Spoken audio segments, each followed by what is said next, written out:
As a PVMer, having a steady flow of scrimshells is always very handy, and if you've done a lot of play around ports, you probably know that getting what you want is a roll of the dice, especially if you unlocked all 12 adventurers where you can constantly get rolls for other things like Pearl and Koi.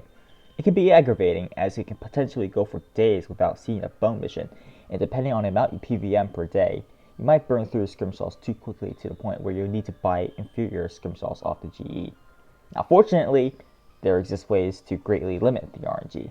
Right off the bat, this guide is aimed for people that have every single adventurer locked, or the people that have it the worst. In addition, this also assumes that you have an idea of how ports work, assigning your combat, seafaring, morale, crew, and ship parts, etc. For everyone else that haven't completed ports though, there are better ways to optimize your ancient bone farm that will be covered after the main meat of your video. Anyway, let's get started. The core of maximizing ancient bone farming revolves around sending out empty duo voyages for 3 out of 4 ship slots. As adventurers out in a mission cannot give new voyages, this knocks out 6 adventurers out of the list of adventurers to roll, so you have a very good chance of getting the biologist or missionary, who do give bone missions. Now what are the duo missions we need to fill with empty ships? Here they are.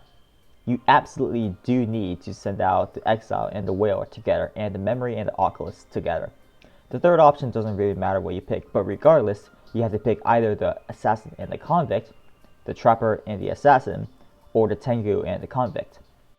Alright, now here's some good news. Even before you get these duo voyages, you'll get better results immediately.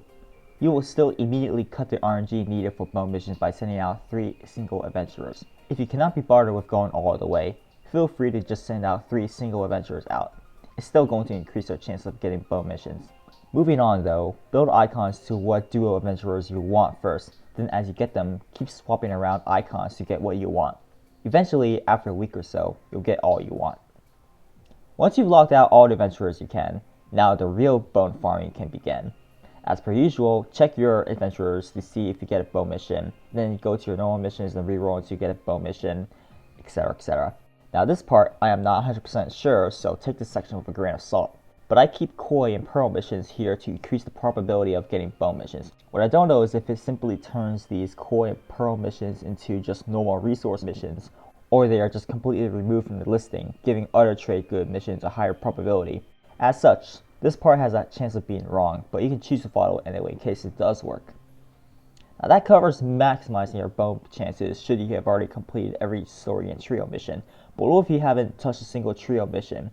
In that case, you're in for a treat. If you have not done any trio missions, you can lock out 9 out of the 12 adventurers to only get access to the biologist, missionary, and convict by sending out the other 3 trio missions with empty ships.